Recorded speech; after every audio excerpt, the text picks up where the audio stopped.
Biblical faith is not about wearing a saccharine smile while living in a constant state of religious denial. It's not about covering the stark and dark realities of a fallen world in overused pseudo-biblical cliches.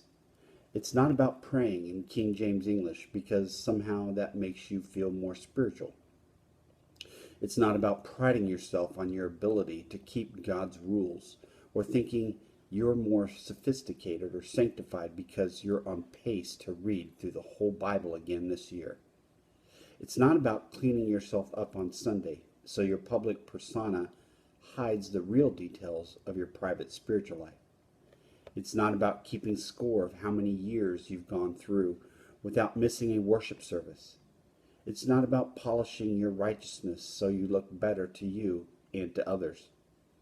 It's not about saying you're okay when you give daily empirical evidence that you are anything but okay. If you are doing, saying, or thinking religious things that are meant to protect you from reality, you are not living biblical Christianity. You may feel better, but your heart has not been quieted by biblical faith. The faith of the Bible will never call you to deny reality in any way. The faith of the Bible is so in awe of the grandeur and glory of God that it is able to look at the darkest of realities in life and not be afraid. Abraham did not need to deny reality in order to leave his home without knowing for sure where God was taking him. Noah did not need to deny reality in order to spend 120 years building that ark.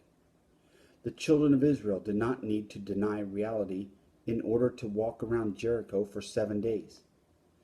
David did not need to deny reality in order to face Goliath in battle. Shadrach, Meshach, and Abednego did not need to deny reality in order to step into that white-hot furnace. Peter didn't need to deny reality in order to stand before the Sanhedrin and refuse to quit preaching the gospel. You see, it wasn't the naivety of faith that propelled these people. No, it was the clarity of faith that caused them to do what they did.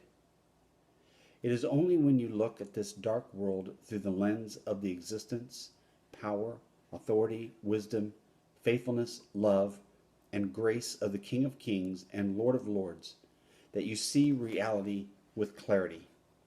You cannot ever assess and understand what you are facing if you omit the fact of facts, the existence of God. In fact, that's how the writer of Hebrews defines faith.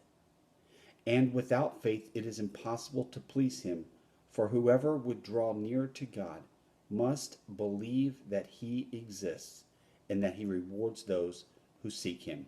Hebrews 11:6. Are you lacking faith? Run to the one who freely gives it as his gift of grace to you. Today's scripture reading is Daniel 3:8-30. And the thought for the day: real faith never calls you to swindle yourself into thinking that things are better than they are. Biblical faith is shockingly honest and hopeful.